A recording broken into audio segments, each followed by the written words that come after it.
Hola, ¿qué tal?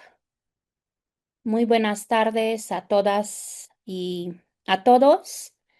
En lo que quizás unan más personas, me gustaría darle la bienvenida al doctor Arnoldo Delgadillo, que hoy nos impartirá la masterclass sobre periodismo político entre la polarización y el TikTok.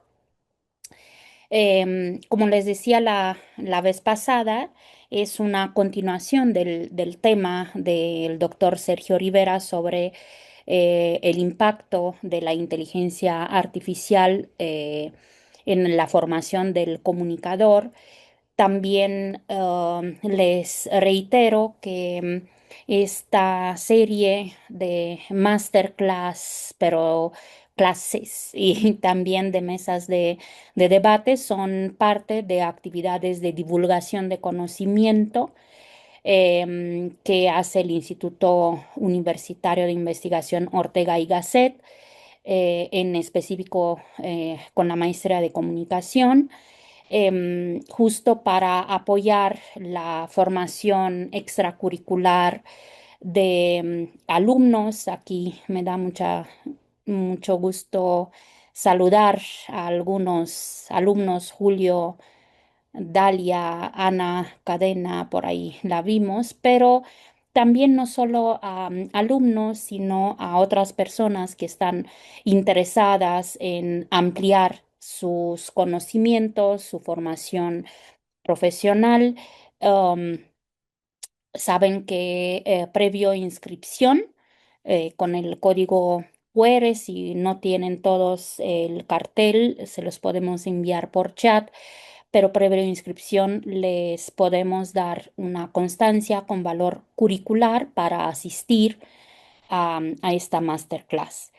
Y ahora me dará mucho gusto presentar al doctor Arnoldo Delgadillo Grajeda, em, quien es licenciado en periodismo por la Facultad de Letras y Comunicación de la Universidad de Colima y es doctor en ciencias sociales en la Facultad de Ciencias Políticas y Sociales de la misma institución.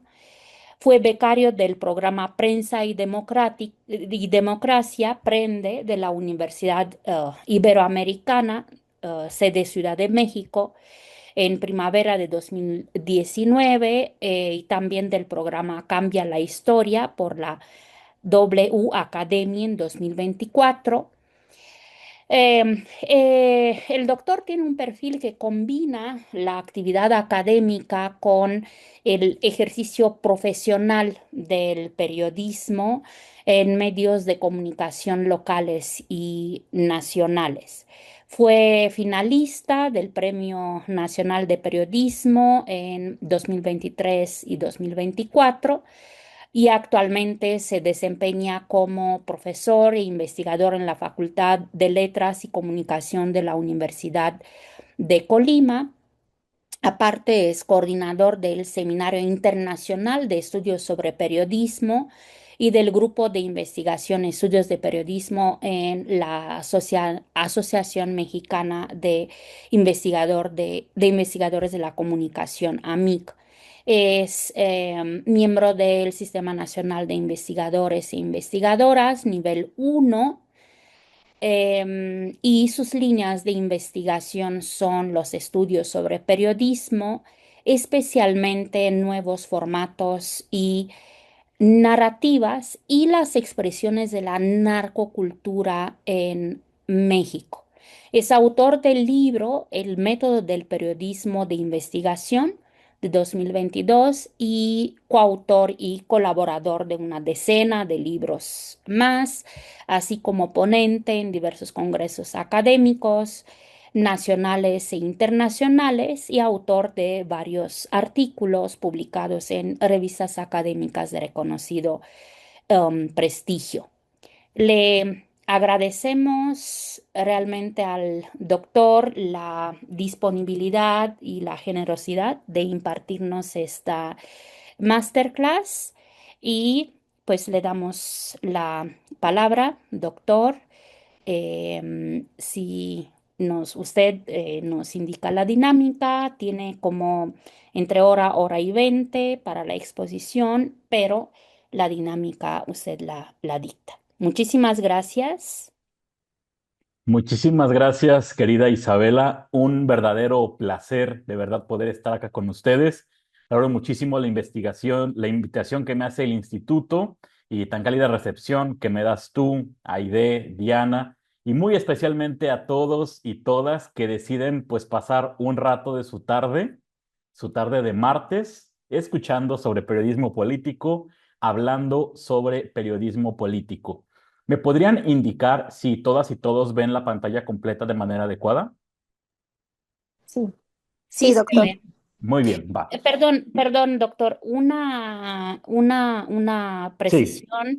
No todos nuestros asistentes son comunicadores. ok, De hecho, este seminario está abierto a público en general. Entonces, si utilizamos términos de comunicación y teorías, esto sí, se les tiene que consultar al público. Algunos son estudiantes de maestría en gobierno, relaciones internacionales o, como decía, público en general.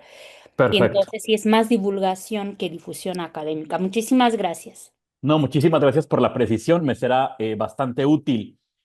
Por favor, en el momento que ustedes consideren tener alguna intervención, alguna duda o pregunta, el chat no me queda muy a la vista, pero pueden levantar su manita digital o en su defecto interrumpirme sin ningún problema, ¿va? Será un placer que podamos pues también establecer una charla porque gran parte de lo que pretendo sí es justamente que dialoguemos y que de hecho analicemos algunos videos que Diana me ayudará a proyectar más adelante en la charla. Bueno, ahora justo que estoy proyectando me doy cuenta que me comí una letra A, pero el título de esta masterclass es Periodismo Político hoy entre la polarización y el TikTok. Y básicamente consiste en una serie de reflexiones acerca de cuál ha sido el impacto de las nuevas narrativas periodísticas de TikTok, que es uno de los temas que más estudio, específicamente en periodismo político, y también analizando otro de los, digamos, factores transversales a la comunicación del siglo XXI que no es nuevo, pero sí, digamos, la historia es cíclica que tiene que ver con la polarización o este contraste de ideas dispares, principalmente basado pues, en ideologías políticas, ¿no? Ya lo decían, yo soy profesor e investigador en la Universidad de Colima y ahí tienen mi correo electrónico por cualquier tema. Al final lo proyectaré de nuevo. Y me gustaría comenzar eh, estableciendo cuál es el actual ecosistema político mediático. Esto que puse aquí al centro, como con un círculo donde se está entrevistando a un personaje, representa justamente la labor, pues, del periodismo, del periodista político como tal, ¿no? Y hay tres factores que están alrededor de él, por así decirlo, que están, pues, justamente rodeándolo. Se trata primero de un tema que, Perdón, insisto, doctor, ¿puedes ¿sí? avanzar en la presentación porque solo estamos viendo la página de título? Ah, mira, qué interesante. Ujú. Déjame ver eso. En A el ver, mío sí está avanzando. Voy a proyectar de nuevo si están de acuerdo. sí, si no, me lo puedes hacer llegar a mí o a Diana ¿Ven y la 2? Ya se intercambiamos. ve. Ahí Ya, está. ya está. Perfecto. Bueno, les decía justo que el centro representa, digamos, el periodismo político y hay tres factores que lo rodean, ¿no? Tres conceptos de los cuales me gustaría hablarles. El primero, que está aquí arriba, dice algoritmos que premian velocidad y emocionalidad. Este es uno de los temas que más yo estudio y que me parece apasionante y tiene que ver con, pues, cómo funciona el algoritmo de las redes sociales. Yo principalmente trabajo con el algoritmo de TikTok, que yo siempre lo digo que es el algoritmo más poderoso jamás creado.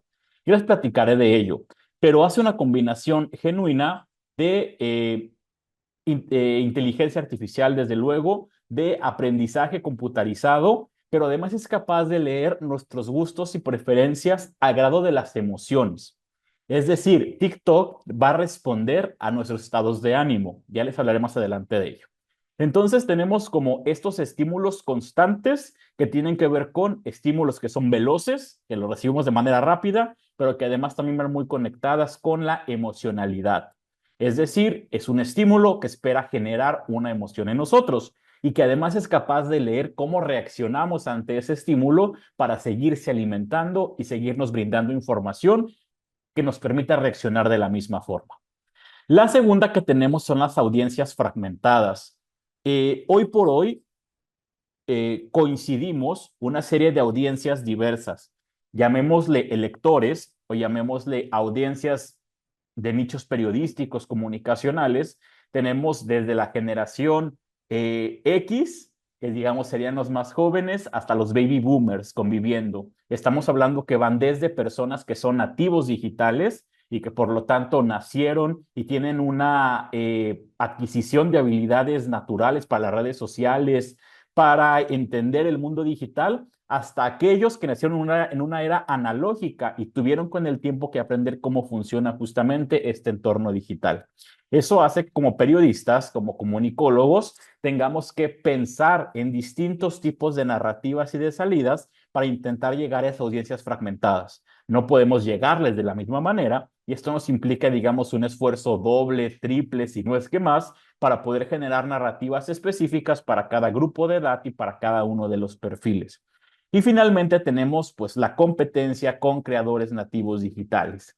Y vamos a verlo en los ejemplos, lo vamos a ver más adelante. Tiene que ver con que en este ecosistema mediático, político-mediático, convivimos no solamente políticos y periodistas, políticos y comunicadores. También entran en juego personas como los influencers, como los creadores de contenido, porque en esta época donde, como diría Escolar, y todos somos prosumidores, es decir, no solamente consumimos información, sino también que la generamos, es decir, no solamente consumimos contenido, sino también somos protagonistas, creadores, generadores de este contenido, es una competencia donde estamos como, pues ahora sí que compitiendo justamente por la atención, por los votos, porque nos sigan, es más, porque nos escuchen y porque nos vean. Partiendo de este contexto, me gustaría comenzar hablando de qué efecto tiene la polarización dentro de este contexto, dijimos, nuevo político y mediático, ¿no? Algo muy interesante que pasa, les hablaba ya del algoritmo, es que se forman las llamadas cámaras de eco o burbujas informativas. Explico.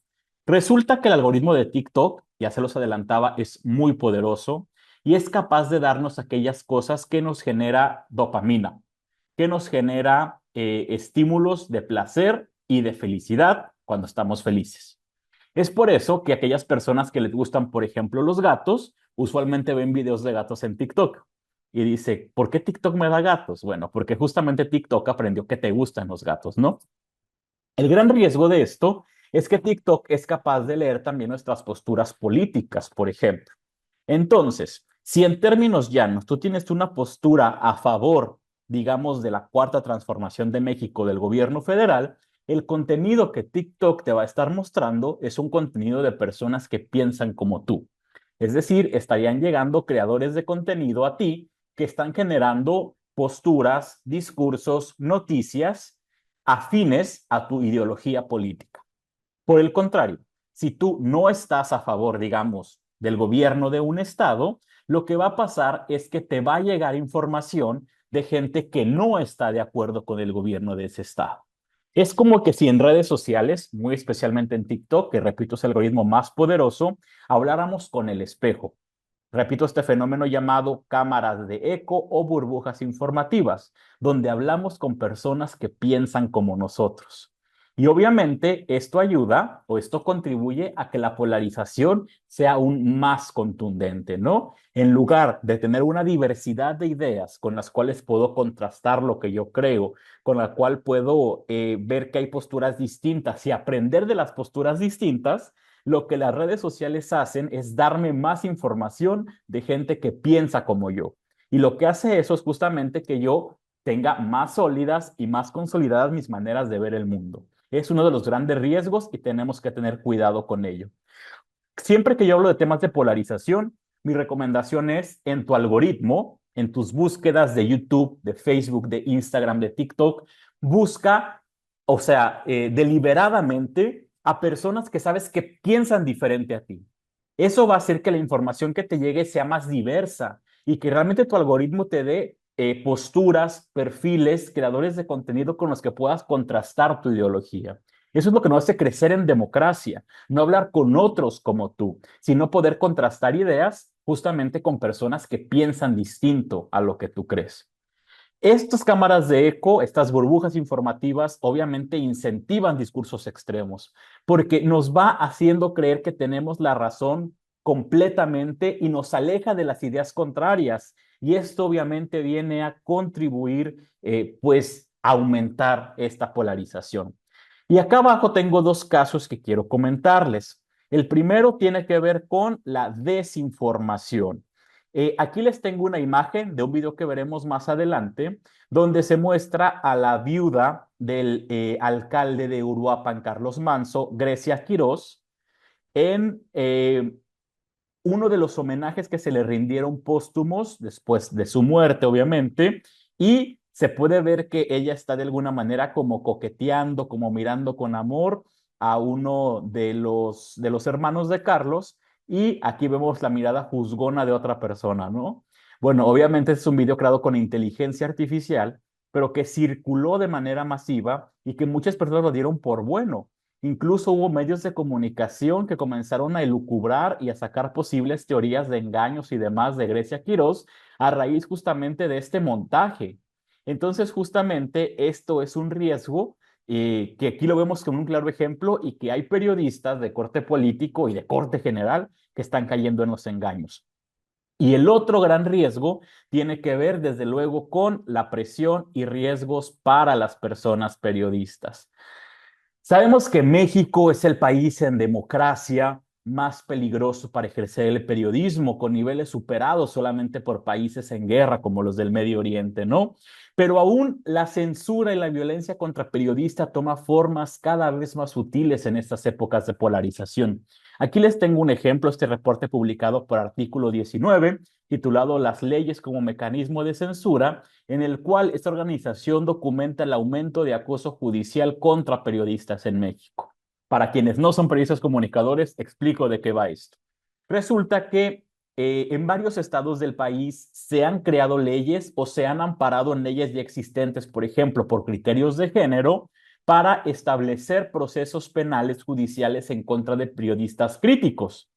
Es decir, si un periodista establece una crítica en contra de una diputada, la diputada en época electoral ante el tribunal electoral o en época no electoral ante un tribunal normal, establece una queja, una denuncia, una querella contra el periodista argumentando razones de género, ¿no? O razones de discriminación.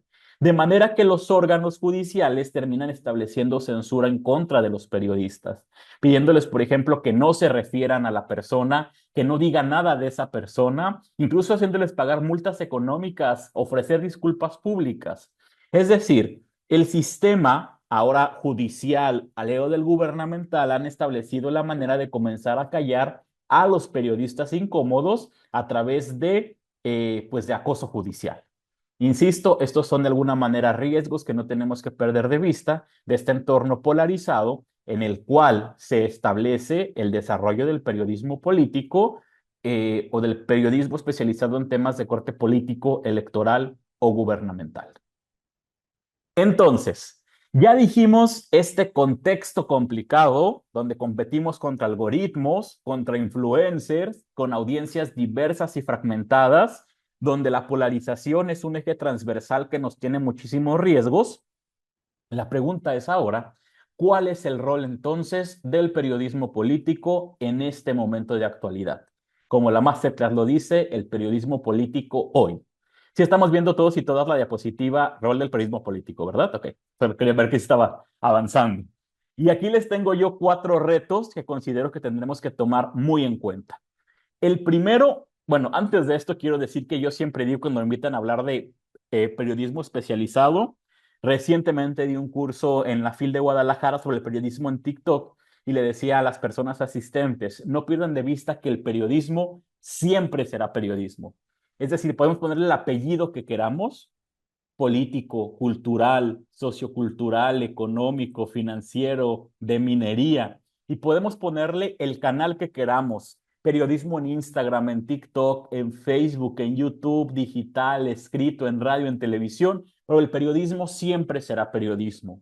Es lo que creo que tendría que ser. Y eso implica que siempre va a apelar a los valores éticos universales de la profesión. Estamos hablando de la búsqueda del bien común, sobre todo, ¿no? El apelar siempre a la justicia, a la verdad, a la mejora, a la transformación social, siempre tiene que ser con hechos que sean verificables y validados, y siempre tendría que ser temas de interés público, es decir, no asuntos personales o de la vida privada de las personas, de los personajes, sino tiene que ver con su labor profesional pública. Dicho esto, creo que sí hay cuatro matices importantes. El periodismo político hoy en día tiene que traducir y contextualizar. México vive hoy en día un proceso de grandes transformaciones, ¿no? Desde hace 7 años estamos viviendo lo que se ha llamado por el partido en el poder como la cuarta transformación.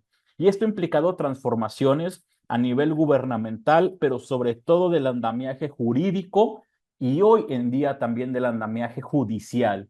El periodista político hoy tiene que ser capaz de entender estos cambios y poder traducirlos a la ciudadanía, de poder contextualizar a la ciudadanía qué impacto tiene, por ejemplo, que haya habido una elección del Poder Judicial, que ahora las personas juzgadoras hayan sido electas por voto popular. ¿Cuál es la implicación, por ejemplo, del aumento que se da al salario mínimo? ¿Por qué es diferenciado en la zona de libre frontera y en el resto del país? ¿Cómo vamos a lograr las 40 horas laborales versus las 48 con la reforma aprobada? Es decir, tiene que ser capaz de contextualizar y de serle útil a la ciudadanía. El segundo punto tiene que ser verificado y equilibrado. Siempre ha habido bulos, siempre ha habido noticias falsas, pero las herramientas de la inteligencia artificial generativa y estas redes sociales como TikTok, como altavoces para todo tipo de perfiles, pues hacen hoy más que nunca indispensable que el periodismo verifique los hechos, sea capaz de decir si algo es verdad o algo es falso con evidencia, ¿no? Algo muy importante del periodismo es que los argumentos periodísticos que se brindan siempre tienen sustento. El periodista tiene que ser capaz de demostrar lo que está diciendo, ya sea con evidencia documental, con evidencia de declaraciones orales, pero siempre tiene un sustento lo que dice, y eso es muy importante en esta época de polarización y de incertidumbre. Algo muy interesante también creo que tenemos que hacer es la humanización de los debates públicos. Aún en este México, pareciera que cuando hablamos de algunos temas políticos, hablamos de cosas que son totalmente ajenas a la ciudadanía, totalmente ajenos a la gente. El periodista tiene que ser capaz de decirle a las personas por qué les interesa eso, por qué les debe interesar quién es su senador, su diputado local, su diputado federal, su alcalde, cuáles son las funciones. Es decir, hacer que importen los debates de la vida pública política.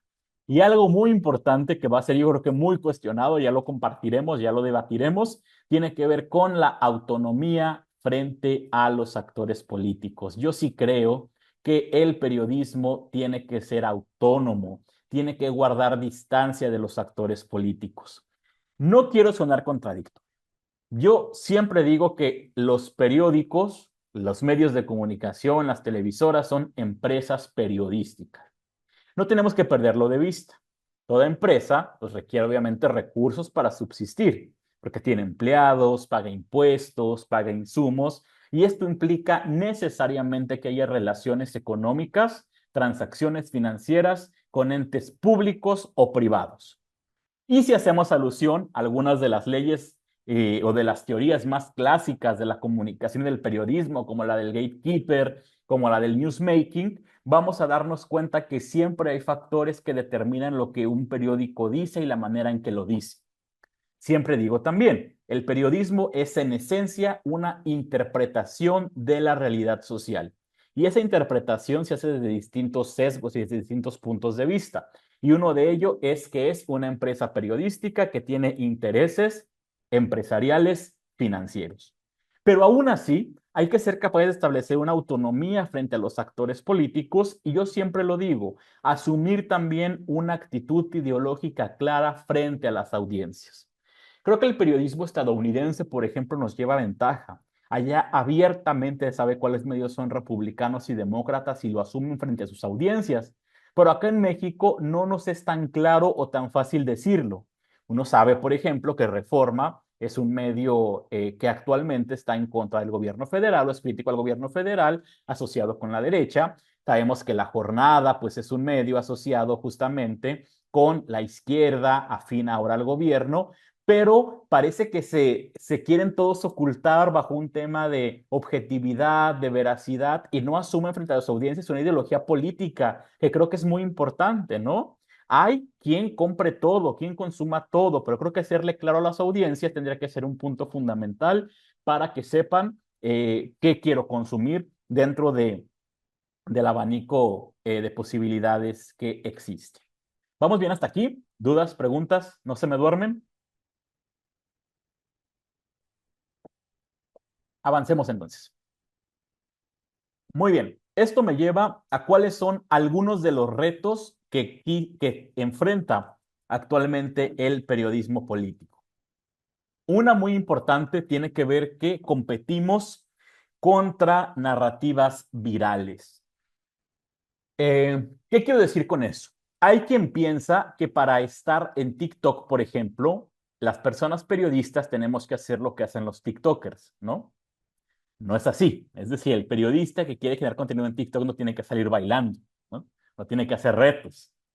Porque ciertamente hay una creciente necesidad de información periodística en TikTok. Les cuento, cada año sale un reporte que se llama el Digital News Report, que lo hace el Instituto Reuters y la Universidad de Oxford, donde mide el consumo informativo noticioso de muchos países, México entre ellos. ¿Qué encontró? Que para este año 2025, Facebook sigue siendo la red social en la que la mayor cantidad de mexicanos se informa. 5 de cada 10 mexicanos sabe lo que pasa en México porque lo ve en Facebook. Es decir, el consumo noticioso viene de Facebook.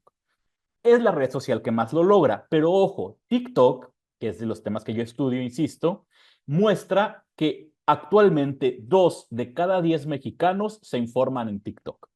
Pero más allá de eso, TikTok es la única red social que muestra un crecimiento en consumo informativo. Es decir, cada vez la gente se informa menos en Facebook, en Instagram, en WhatsApp, en YouTube y cada vez lo hace más en TikTok. Eso nos hace pensar que en el mediano plazo, corto plazo incluso, la tendencia es que cada vez más mexicanos se estarán informando en TikTok. Y encontramos, hay quienes tienen una animadversión en contra de TikTok y dicen, no, es que TikTok es para bailes, es para recetas, es para cosas tontas, pero hay ya un nicho de información que está informándose ahí. Y nuestra responsabilidad como periodistas es también estar ahí dándoles esta información que ya les decía, este periodismo ético, validado, de servicio social, de compromiso social con el cambio, justamente en estas audiencias que están ahí y que lo están exigiendo. Y esto nos lleva al segundo reto, el rigor periodístico que está en el ADN de nuestra población contra el fact-tainment. Este término anglo viene de la mezcla de fact, hecho, verificado, contra entretenimiento, ¿no? Entertainment. Y básicamente tiene que ver con esta, ¿cómo decirlo? Esta conversión de todos los contenidos a un tema de entretenimiento. Otro de los mitos es que para que la gente consuma información hoy en día, sobre todo los centennials, los millennials, tenemos que dárselos dosificados en sketches, en entretenimiento, y no siempre es así, ¿saben? El rigor puede mantenerse frente a estas nuevas narrativas que parecieran virales, ¿no? La seguridad del periodista es fundamental. Ya les decía, cada vez hay más persecución, nuevas formas, ahora a través del acoso judicial, tenemos que seguirlo. Y una muy interesante tiene que ver con la adaptación algorítmica, que tiene que ver con cómo entrenamos a los algoritmos de nuestras redes sociales, por ejemplo, de TikTok, para que nos muestre ciertas cosas y nos muestre, por ejemplo, diversidad de opiniones. No sé si ustedes lo sepan, pero ya hoy en día hay algunos procesos judiciales alrededor del mundo que se han iniciado donde se vincula la presencia o la responsabilidad, por ejemplo, de TikTok con provocar algunos suicidios, por ejemplo, ¿no? Resulta que si una persona, un chavo, está triste y luego habla con ChatGPT, eso es el caso real que le estoy contando, contándole su etapa de depresión, de ansiedad, de preocupación, la inteligencia artificial pareciera motivarlo a desvivirse, ¿no? Y lo mismo pasa con el algoritmo de TikTok. Cuando tú estás triste, pareciera que las cosas que te salen leen también tu estado de ánimo y comienzan a salirte canciones tristes, historias de despedida, ¿no? Entonces, como que se crean estas espirales que te van envolviendo justamente hacia lo que estás sintiendo y que hace que se sienta más. Repito, lo mismo pasa con la ideología, ¿no? Si tu ideología es de izquierda, te da más información de izquierda y hace que tu ideología se vuelva todavía más potente, más sólida, que creas más en lo que crees. Entonces hay que ser capaces justamente de tener esa adaptación algorítmica para llegar a estas audiencias. Y el reto, desde luego, de conectar con las juventudes. No podemos perder de vista que hay una población de centenarios de millennials ahí presentes que requieren información, que quieren información y que nuestra responsabilidad es brindarse. Alejandra, adelante, por favor.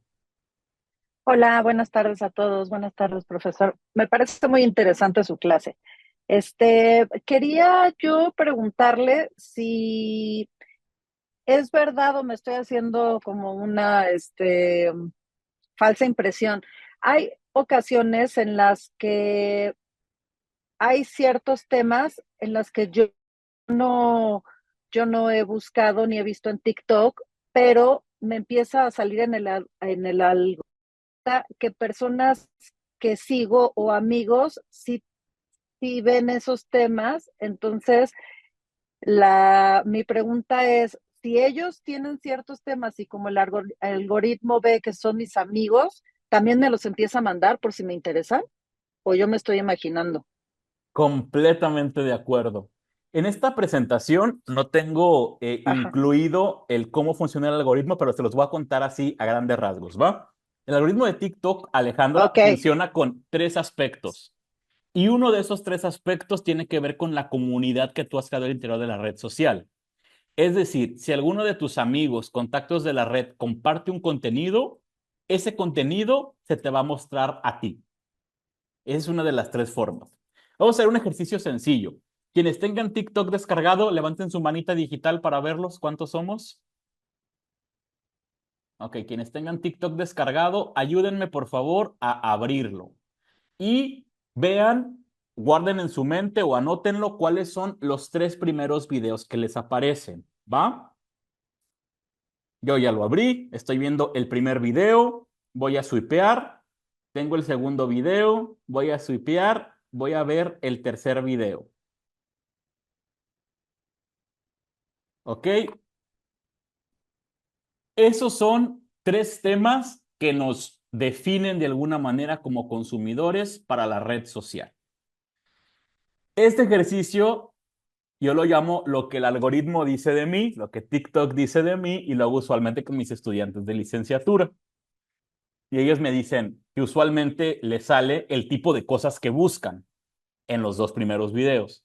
Pero generalmente en el tercer video puede ser no una búsqueda tan precisa tuya, pero sí alguien que un contenido, algo que un conocido tuyo compartió. Regreso entonces. Les decía, gatos, gatos, gatos. Sí, exactamente, ¿no? Es muy, muy hábil este algoritmo. Les decía entonces que funciona por tres cosas. Funciona primero, es capaz de leer qué ves tú, qué reaccionas, qué compartes, qué comentas, a quién le compartes, cuánto tiempo avanzas, pausas, regresas, descargas, todo eso lo lee. Digamos tu actividad normal.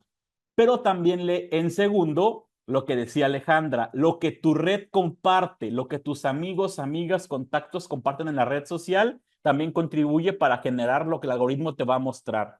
Y tercero, lee todo, digamos, tu perfil en el resto de redes sociales y en tu celular.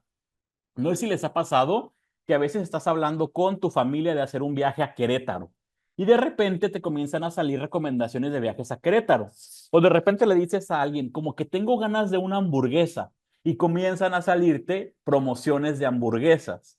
Bueno, tiene que ver porque justamente el algoritmo también se alimenta de lo que hacemos en búsquedas en otras redes sociales e incluso de lo que escucha de nosotros, ¿no? Entonces, esas son como que cosas muy interesantes de las tres formas que se alimenta, de tu actividad dentro de la red, de tu actividad fuera de la red y de la actividad de la comunidad con la que compartes tu red.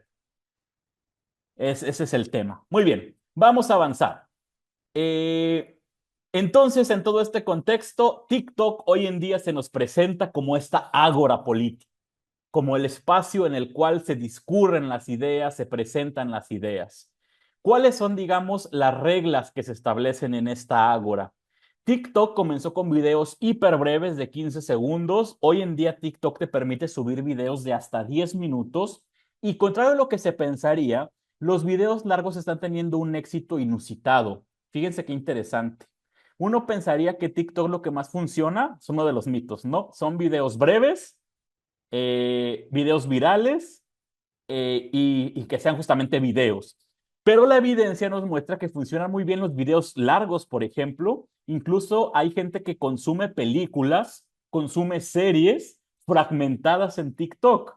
Uno de los temas de consumo informativo que yo estudio tiene que ver con, por ejemplo, La Rosa de Guadalupe. ¿Aquí ubican La Rosa de Guadalupe algunos de ustedes?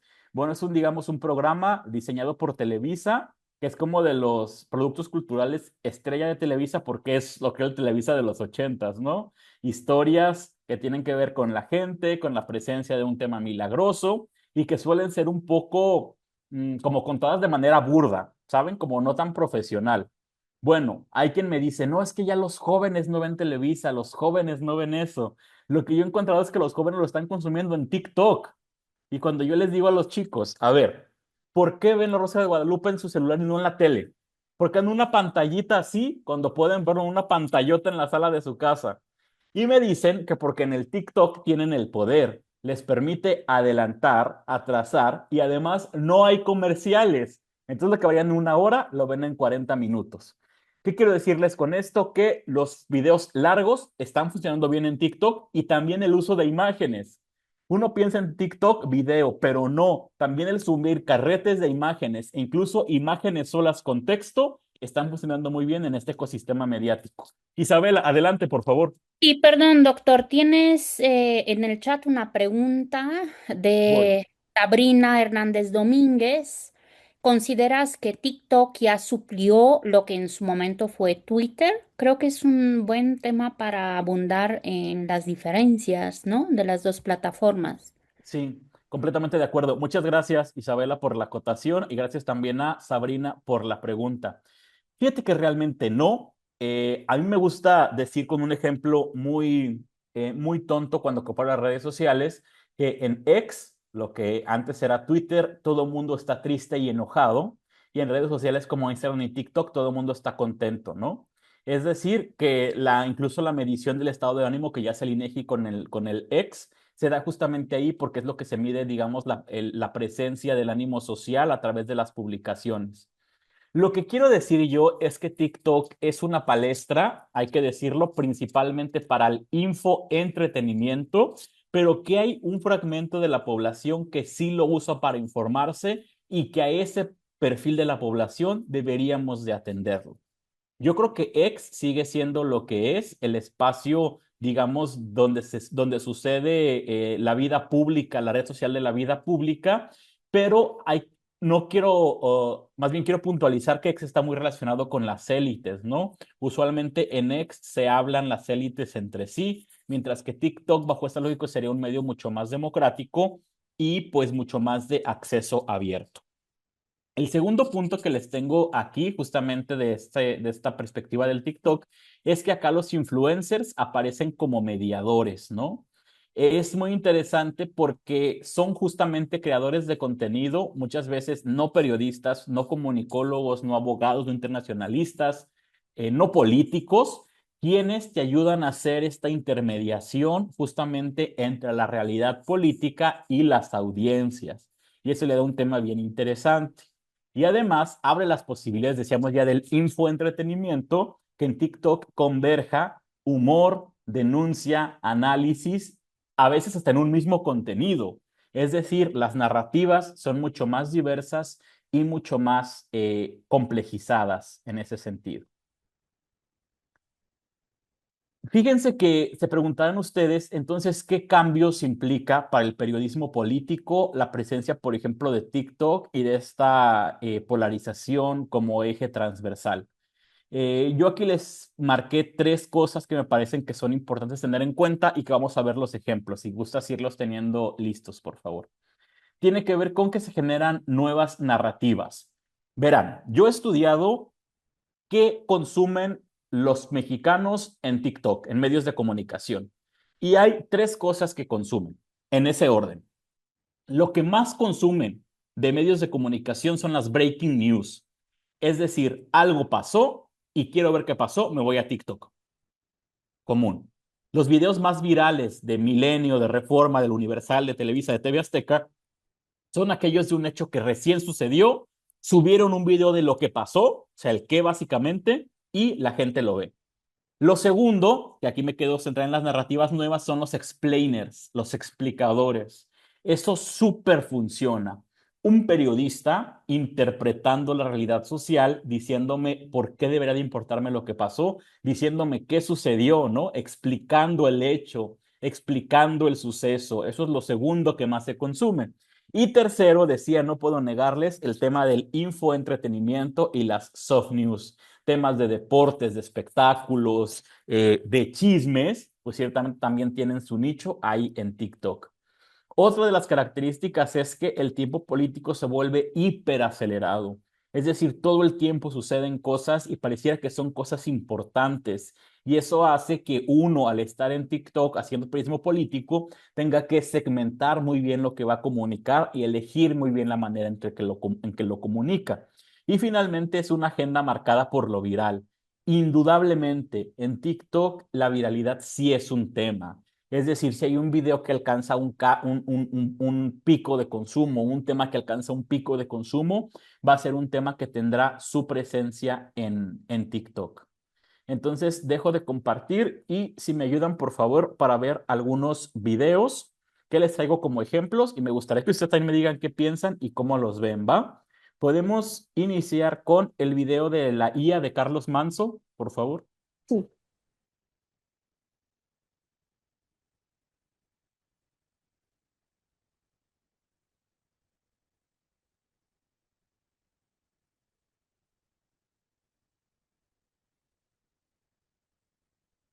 Es ¿verdad?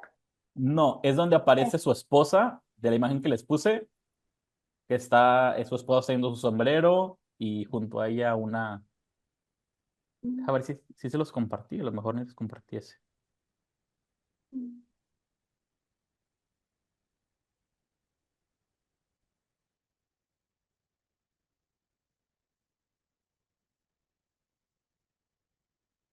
Ah, ya vi que sí, efectivamente no lo compartí. Pongamos el que tenías de Viri Ríos, por favor.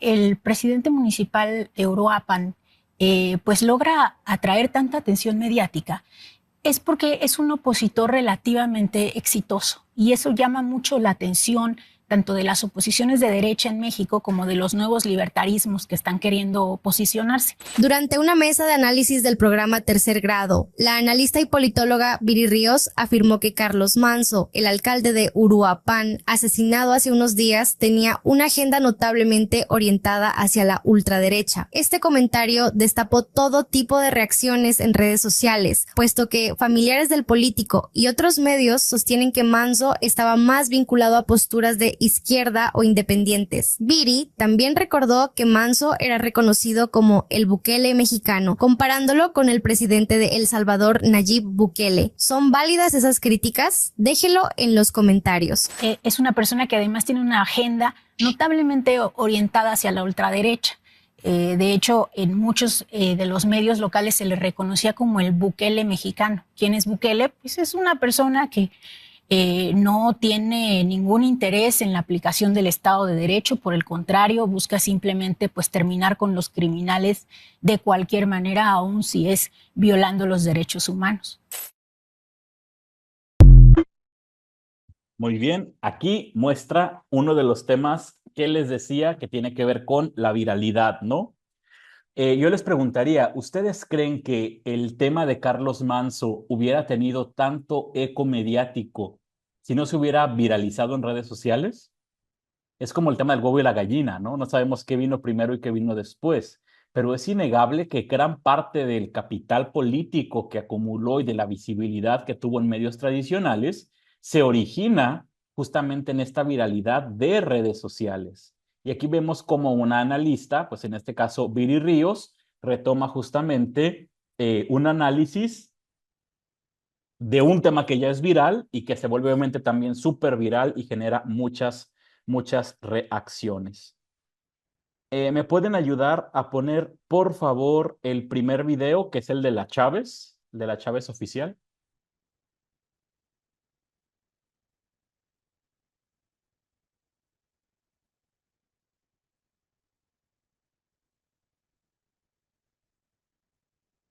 No sé si Diana se nos fue. Ah, sí, sigue aquí.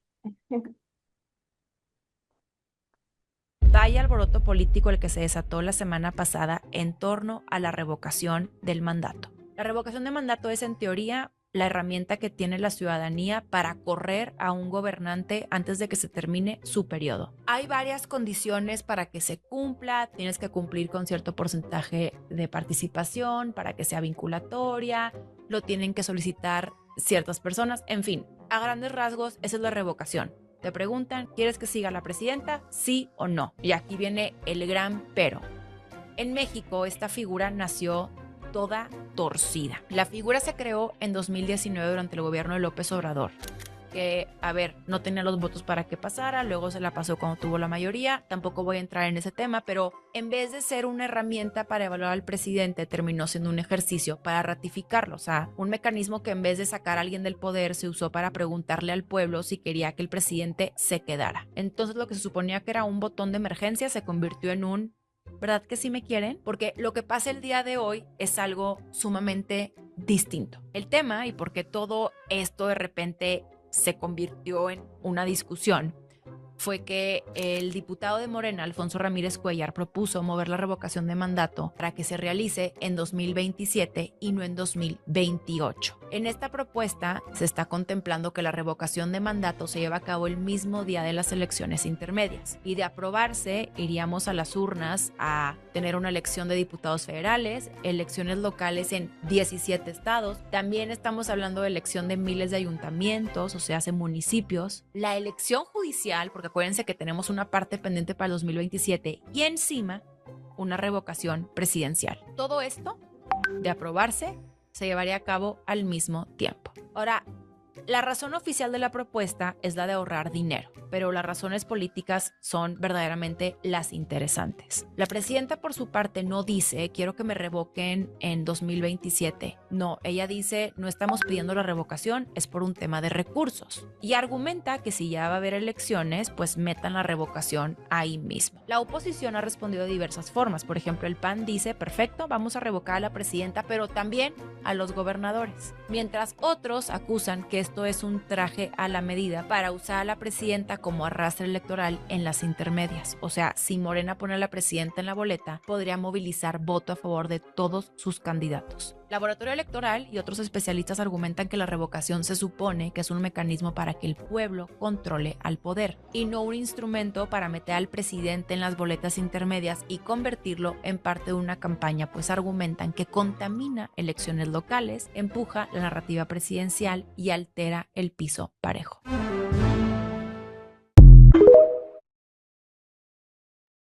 Aquí tuvimos este video de una de las opinadoras políticas más reconocidas de TikTok, se llama La Chávez. que ha entrevistado a los políticos más importantes del país, que tiene más de 500,000 de seguidores y chorro mil reacciones, ¿no? Y vemos este tema de los explainers, ¿no? Como alguien con mayor conocimiento da a la población los matices de lo que está sucediendo. Nos dice qué está pasando, por qué tendría que importarte, qué implicaciones tiene, ¿no? Todo este tema de la explicación. Y la gente lo busca y lo consume. Y un tercer ejemplo, con este cerramos, si gustan, es un video en el que salgo yo con camisa verde, por favor. Este lo hicimos para el pasado proceso electoral acá en Colima. Este domingo ya son las elecciones y si aún no estás listo, quédate en este video. Ya viene la elección más grande en la historia del país y tu participación es fundamental también para Colima. Así que agenda tu cita y no faltes. Si no sabes qué onda con tu casilla, visita esta página web donde podrás encontrar al lugar al que deberás ir a votar. Si ya estás ahí y no sabes qué hacer, lo que yo te recomiendo es que siempre hagas votos diferenciados para poder dividir los poderes entre los partidos políticos. Y recuerda que no solo elegiremos a la presidenta o al presidente de México. En Colima también votaremos por nuestros senadores, diputados federales, alcaldías con sus ayuntamientos y también por diputaciones locales. Si aún no conoces quiénes son las candidaturas, en esta página podrás encontrar quienes aspiran a cargos federales. Y en esta página podrás encontrar quiénes son las candidaturas locales en el estado de Colima. Además, si ya votaste, podrás obtener beneficios en una gran cantidad de establecimientos. Infórmate en cuáles y aprovecha. Así que este 2 de junio, sal y vota. Una vez más, un explainer, ¿no? En este caso, previo a la elección, donde desarrollamos una serie de iconos, de gráficos que fueron una infografía. Y bueno, acá los llevamos también al tema de un video. Por cuestión de tiempo vamos a seguir y igual luego puedo compartirles más ejemplos si nos queda tiempo. Dicho esto, ¿cuáles son las buenas prácticas y los riesgos del periodismo político en los temas de TikTok? Buenas prácticas, hay que mezclar siempre lenguaje accesible y rigor. Es decir, ser claros, traducir, que la sociedad nos entienda, que las nuevas audiencias nos entiendan, pero sin perder el rigor periodístico. Repito lo que les decía, periodismo siempre debe ser periodismo. La reportería es insustituible.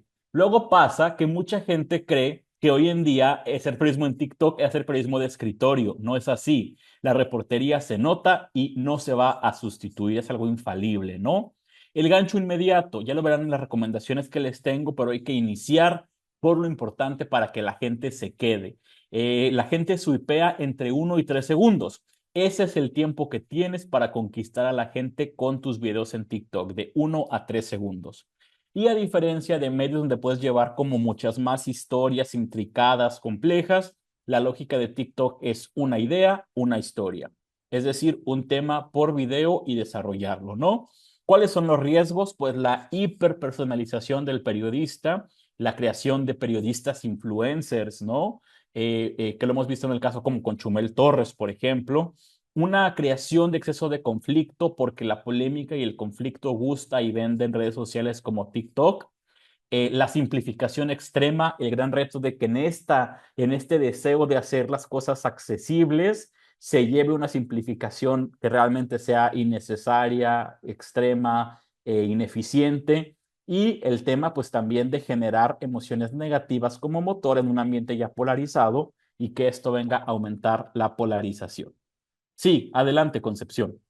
Muchas gracias, maestro. Con el gusto de saludarle desde el estado de Hidalgo.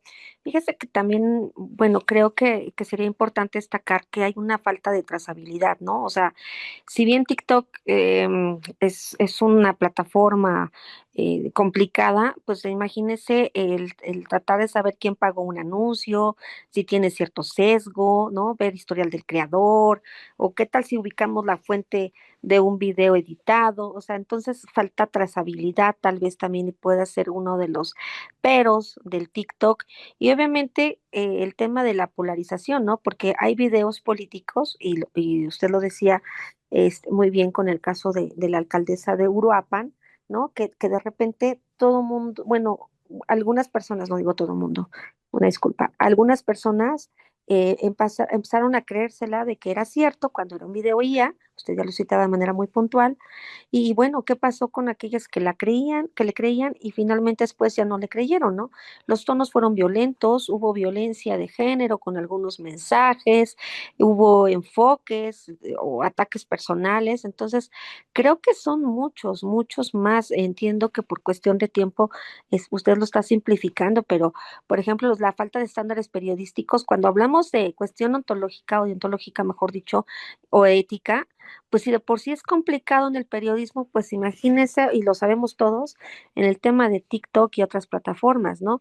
A veces no se verifican las fuentes, no sabemos si hubo rigor periodístico, metodología informativa, porque pues también aquí no solamente depende de quienes sabemos de periodismo, sino también que nos conducimos hacia las masas.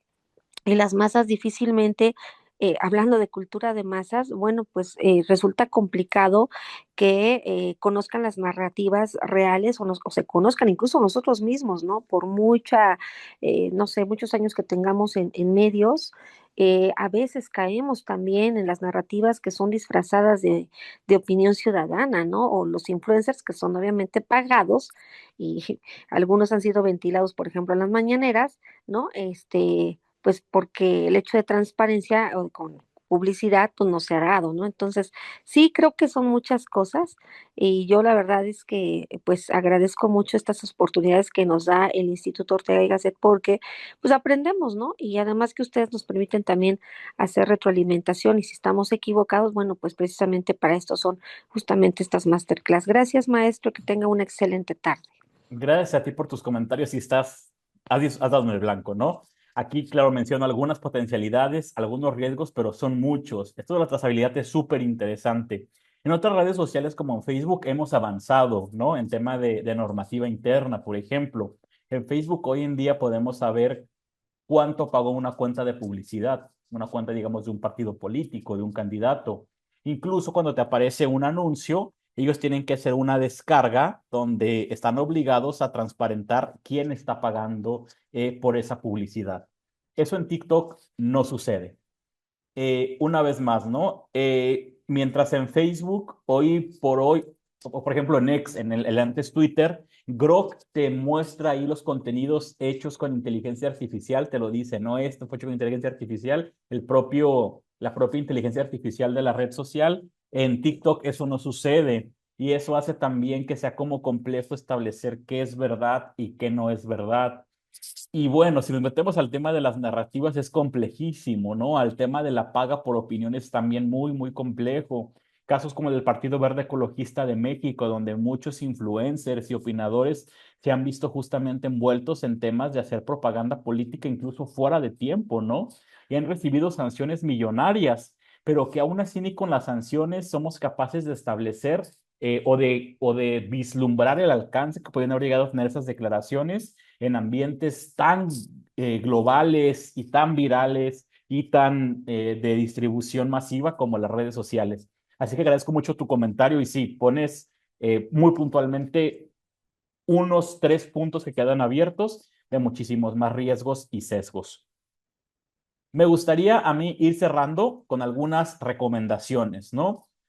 ¿Cómo podemos combatir desde el periodismo, pues el tema de la polarización política? Hoy en día, creo que uno de los temas que tenemos que retomar es lo que es el enfoque constructivo del periodismo, ¿no? Un enfoque que se hace llamar hoy en día el periodismo de soluciones. Y la gente pensaría de manera simple que este periodismo tiene que ver con contar las cosas positivas, pero no necesariamente se refiere a esto. Tiene que ver más bien con mostrar la complejidad de los problemas en toda su extensión, explorar historias de éxito y posibilidades de solución y tener también una mirada pues interseccional a las problemáticas que suceden. Medios como la Dolce Vele esta agencia alemana, han venido impulsando estas ideas de periodismo constructivo y han desarrollado iniciativas en toda América Latina para impulsar este tipo de historias, en los cuales, por ejemplo, narrativas sobre violencia o sobre género dejen de verse de manera pues limitada, parcial, hiperlocal, ¿no? Y se miren como fenómenos mucho más complejos, interseccionales, profundos, incluso que tienen que ver con macroestructuras sociales, ¿no? Y que por lo tanto también se observe cuáles son las posibilidades de que se solucionen. Algo muy importante es también buscar las similitudes y generar narrativas que reduzcan las distancias que existen entre las personas. Buscar cuáles son los puntos comunicantes, cuáles son las concordancias, los puntos de encuentro que existen y apostar por ello más que sobre las diferencias.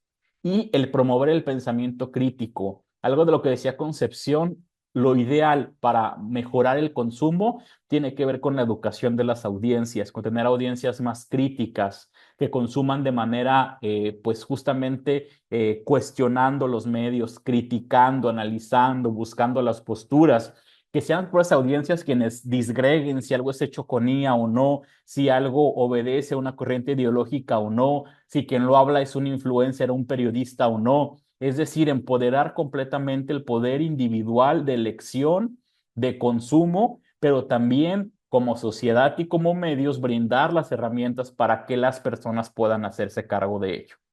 Aquí algunas cosas que les dejo para que puedan ustedes mejorar el periodismo político en estos entornos. El Google hace esta suite para periodistas, donde está, por ejemplo, el Pinpoint, donde está el Flourish, otra como el Invit, que nos permite poder disgregar entre los videos hechos con IA y los que no son hechos con inteligencia artificial. En fin, tenemos que seguir como complejizando nuestra labor como periodistas. Y ya con esto voy cerrando. ¿Qué les pediría yo al hacer periodismo político en esta época? No hay que confundir el engagement con el valor, ¿no? El engagement tiene que ver con la capacidad de reacción, comentarios y compartidas, shares que tienen nuestros contenidos en redes sociales. Y eso no tiene que ver con el valor de nuestros contenidos. Es decir, no podemos tasar nuestras piezas periodísticas en plataformas como TikTok con base en el éxito de la viralidad que tengan, sino con el valor que tiene para atender a esas 2 personas que dijimos hoy por hoy se informan en esta red social y requieren información periodística fehaciente. No hay que dar megáfono sin contexto, es decir, no hay que dar voz a cualquier persona sin saber o sin disgregar nosotros en un primer momento qué es lo que hay detrás de ellos y hasta dónde llega la amplificación de este mensaje, ¿no? No hay que reaccionar sin investigar. Repito, periodismo, sin pongan el apellido que le pongan, tiene que ser periodismo. Y la investigación y la validación son aspectos fundamentales. Como con una filtración, no se publica hasta que se confirma. Tenemos que tener evidencia de ello. Muy bien, José Luis, ahora respondo la pregunta que nos compartes. No hay que perder distancia crítica, hay que olvidar que nosotros somos unos frente al poder público, somos opuestos al poder público, distantes al poder público, críticos al poder público por antonomasia y tenemos que seguir apelando a ello. Eh, Otro de los errores es no anticipar ataques. A mí me gusta pensar siempre que uno tiene que ir un paso adelante, pensar cuáles son las reacciones que pudiéramos tener y blindarnos frente a ello. Yo le digo que las piezas periodísticas tienen que pasar la prueba del ácido, es decir, ver de dónde podían ser atacadas y ver que se sostengan por sí mismas, ¿no? Es algo muy importante. Y otro error muy común es producir un producto y llevarlo igual a todas las redes sociales. Les recuerdo que cada red social tiene un lenguaje propio, un formato propio y tenemos que adaptarlo a cada uno. Es más trabajo, sí, pero desde luego nos permite llegar, pues obviamente, a audiencias diferenciadas con narrativas diferenciadas. Y bueno, José Luis Ángeles Alba nos pregunta aquí, ¿la inteligencia artificial cómo afecta el periodismo? Bueno, desde luego, sé que ustedes ya tuvieron una charla, una masterclass antes sobre esto.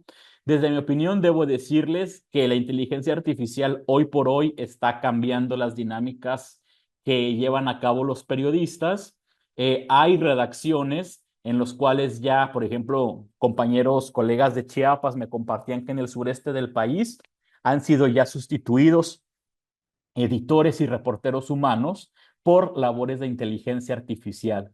Y como ustedes saben, además de que la inteligencia artificial tiene muchos sesgos, es machista, es gringa, es blanca, ¿no? Además, también tiene, y que inventa cosas, o sea, la inteligencia artificial miente deliberadamente, obviamente no pasa los filtros mínimos del periodismo. También es cierto que tiene un estilo de redacción dominante. Es decir, uno de los grandes riesgos es que con el tiempo el periodismo comience a leerse igual o que todos los hechos se interpreten de la misma manera. Pero me gusta a mí siempre decirlo que frente a cualquier adelanto de la tecnología, hay como, voy para allá Isabela, hay como dos perspectivas contrarias, ¿no? Por una parte, unos súper optimistas que dicen, sí, nos va a cambiar el mundo, nos va a salvar. Y por otra, todos los que son como fatalistas, ¿no? Nos va a dejar sin trabajo, es lo peor que pudo haber pasado, es el demonio hecho tecnología. Yo siempre digo, estemos en un punto medio, ¿para qué nos sirve y en qué nos afecta? Isabela, adelante. Gracias, doctor. En cuanto a esta pregunta en específico, yo soy una optimista de la inteligencia artificial, pero con filtros y con crítica. Ya hay varios cursos que se están impartiendo sobre cómo se puede utilizar la inteligencia artificial en el periodismo. Yo acabo de tomar uno de esos cursos. Claro, fue súper sponsorizado por Google, eh, pero los tips son iguales y dado el interés, no es la única pregunta que nos llegó, tenemos ya en preparación un taller, un masterclass para la segunda o tercera semana de enero sobre el uso de las herramientas de IA para el periodismo, o sea, el uso crítico de las herramientas de IA para el periodismo, porque, bueno, es mi convicción personal que un buen uso de la IA generativa te puede brindar un asistente personal con esteroides, pero también te puede ayudar a identificar plagios, ¿no? Porque como bien nos dice aquí el doctor, sí se pueden producir muchos contenidos que son muy superficiales, uno se da cuenta hasta con los estudiantes, ¿no? Se da cuenta a los 5 minutos que esto fue la IA. Sin embargo, yo personalmente soy del equipo pro IAG con un uso crítico, porque pues a lo largo del tiempo también tuvimos muchas críticas y muchos miedos desde que apareció la internet, el Google, el cine, la televisión. Entonces, personalmente voy a tomar este tema eh, como, ¿cómo decir? Como una indicación para prepararles una masterclass o una mesa de debate, también podría ser, doctor Arnoldo, para enero, ¿no? Para ver Perfecto. los usos de la IA generativa y que estamos también frente a la IA predictiva. Casi, Co- casi está Completamente de acuerdo, es maravilloso. Yo también soy un optimista. De hecho, de las tres herramientas que les compartí acá para que las exploren, las tres funcionan con inteligencia artificial generativa. Pinpoint, por ejemplo, te permite la transcripción precisa de documentos. Yo he trabajado reportajes que implican trabajar con textos que están escritos a mano, escritos en computadora, en PDF, en Word, en voz, y Pinpoint te permite tenerlos todos a la mano, ¿no? Google, sí, o sea, es el super sponsor de estos temas para periodistas, pero por ejemplo, ayuda, ahora acaba de lanzar esta aplicación de Notebook LM, que también es maravillosa para los periodistas, pero desde luego tiene que ser un uso crítico. Por eso me encantó lo que decía Isabela, ¿no? Uso crítico de la IA en el periodismo, ese es el punto claro, ¿no? Poder como mediar. Y bueno, ya estamos en tiempo. Las tendencias que especialistas coinciden en que vendrán para los próximos 5 años en temas de periodismo político tiene que ver con esto que les decía de el storytelling de soluciones, contar historias de cómo comunidades se organizan, de cómo grupos se organizan y consiguen cambios sociales. Estamos cada vez más frente a un periodismo híbrido que implica nuevas narrativas, nuevas formas de trabajo, nuevos campos, nuevos enemigos también, como la desinformación provocada por la inteligencia artificial generativa, que es parte de lo que están comentando aquí en el chat.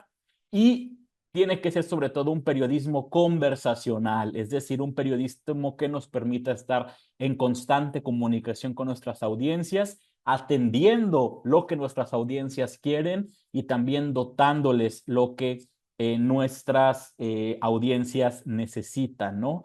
Algo muy interesante es que hay muchos sesgos, por ejemplo, de carácter adultocéntricos en la generación de contenidos periodísticos en TikTok, ¿no?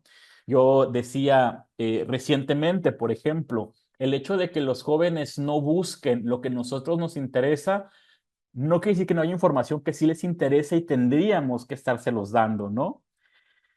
Pero sí, el tema de la inteligencia artificial es todo un nuevo paradigma. Recientemente ahora que estuve en la FIL de Guadalajara, uno de los talleres fue de creación de contenido comunicacional, por ejemplo, mm, creación de comerciales para televisión completamente con inteligencia artificial. Entonces, o sea, es como un cambio de paradigma total, ¿no? Muy, muy interesante. Así que aquí me verán de oyente también para esa sesión de el mes de enero. Y bueno, me gustaría ir cerrando aquí, agradeciendo su tiempo, su paciencia, sus comentarios. Espero que mis puntos de vista les hayan sido de utilidad, al menos para detonar más ideas, detonar más preguntas. Y ha sido de verdad un placer enorme estar esta tarde con usted.